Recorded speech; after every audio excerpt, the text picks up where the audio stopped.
Vous êtes à l'écoute de Radio J, merci de votre fidélité, nous sommes ensemble jusqu'à 8h et je le rappelle, comme tous les matins, vous pouvez nous écouter sur notre site internet radioj.fr et sur notre application Radio J. L'heure de notre décryptage de l'information comme tous les matins et direction la Jordanie. Ce matin, on en a beaucoup entendu parler ces derniers jours, le royaume hachémite qui a fait face à une crise ouverte au sein de la dynastie régnante à la tête de la monarchie depuis un siècle. Le prince Hamza, demi-frère du roi Abdallah, a été accusé d'être à l'origine d'une tentative de coup d'État contre le souverain en lien avec une puissance étrangère. Il a été placé en résidence surveillée. Une dizaine de hauts responsables du régime jordanien ont par ailleurs été arrêtés.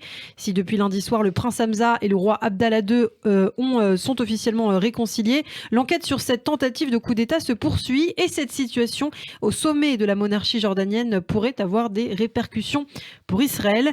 Christophe Dard, vous êtes toujours en studio avec moi et donc d'abord peut-être faire un petit retour sur ces 48 heures de tension à la tête du royaume jordanien. Tout a commencé samedi. Et le vice-premier ministre affirme que le prince Hamza Al Ben Hussein, 41 ans, dernier fils du roi Hussein, demi-frère cadet du roi Abdallah II de Jordanie, qui est au pouvoir depuis 22 ans, a tenté de déstabiliser le royaume et de porter plainte à la sécurité du pays. Une dizaine de personnes ont été arrêtées. Hamza Al Ben Hussein et les autres suspects sont accusés d'avoir collaboré avec une puissance étrangère.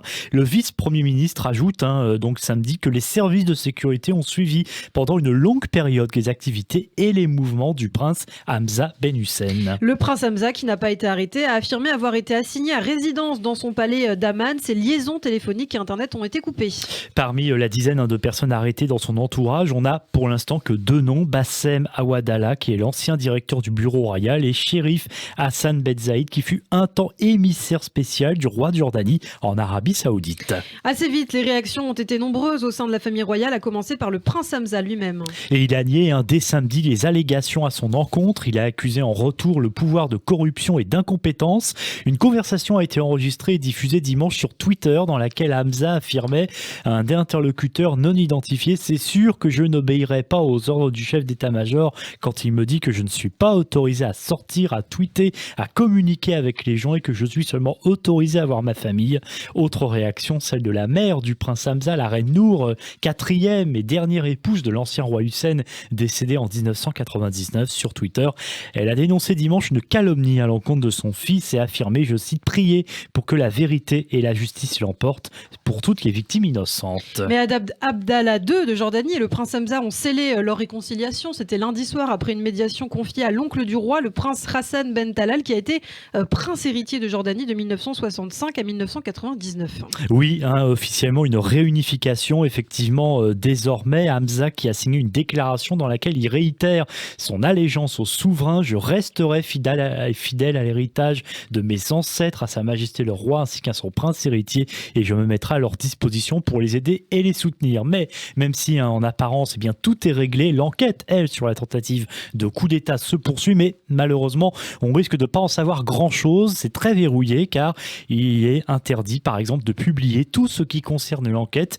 pour le moment, sous peine de poursuite judiciaire. Et cette affaire intervient alors que cette année 2021 marque les 100 ans de la prise du pouvoir des Hachémites en Jordanie. Oui, ça tombe effectivement plutôt mal. Retour effectivement historique, c'était donc il y a 100 ans, en 1921, qu'a été créé l'État hachémite de Transjordanie, confié à l'époque à Abdallah bin al-Hussein. Alors jusqu'en 1946, l'émirat est protégé par les Britanniques et puis acquiert son indépendance totale cette année. Il devient le royaume hachémite de Transjordanie. Abdallah bin al-Hussein devient le roi jusqu'à son assassinat. C'était à Jérusalem en 1951, probablement sur ordre d'ailleurs du grand moufti de la ville sainte.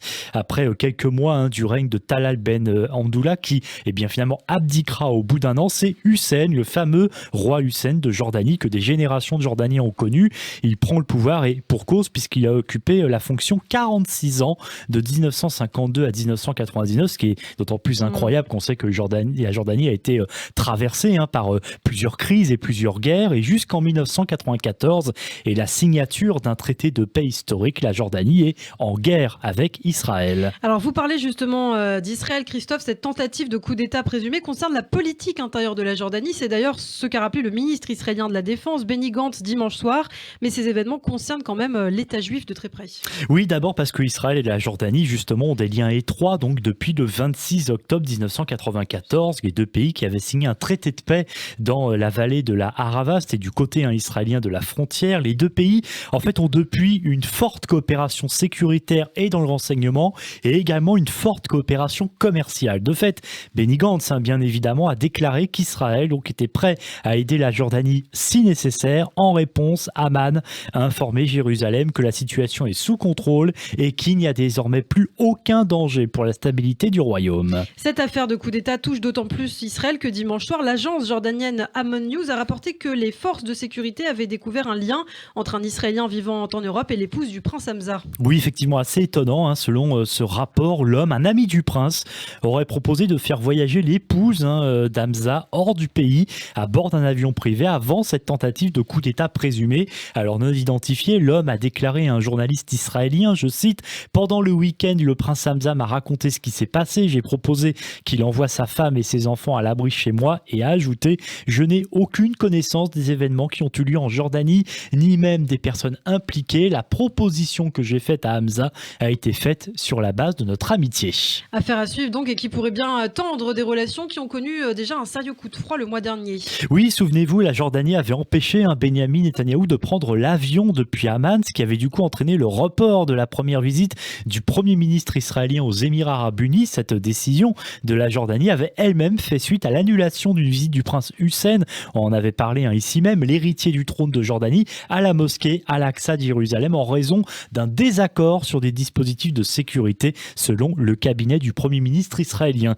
La Jordanie en fait a indiqué que c'était le prince Hussein lui-même qui avait décidé d'annuler sa venue à cause, selon le chef de la diplomatie jordanienne, de nouvelles dispositions et d'un changement de programme décidé par l'État juif. En fait, cela fait plusieurs mois et même des années que les relations israélo-jordaniennes sont beaucoup moins bonnes, c'est vrai. Oui, en 2017 par exemple, l'ambassade d'Israël à Amman avait été fermée suite à une attaque au couteau contre un garde israélien qui avait abattu 2 Jordaniens. Il est en état de légitime défense. Cette ambassade n'a rouvert que 6 mois plus tard et la Jordanie n'a pas apprécié que le garde israélien ne soit pas jugé. Par ailleurs, plus récemment, la décision des États-Unis de déplacer l'ambassade à Jérusalem ou encore les choix de Benyamin Netanyahou concernant les implantations ont entraîné effectivement une prise de distance d'Amman ces derniers mois. Mais certains disent aussi qu'en Jordanie, ils n'ont pas forcément pris conscience de l'évolution politique israélienne de ces dernières années. On suivra en tout cas l'évolution de la situation en Jordanie et les conséquences que cela pourrait avoir avec Israël et sur les relations entre les deux pays. Merci Christophe Darc.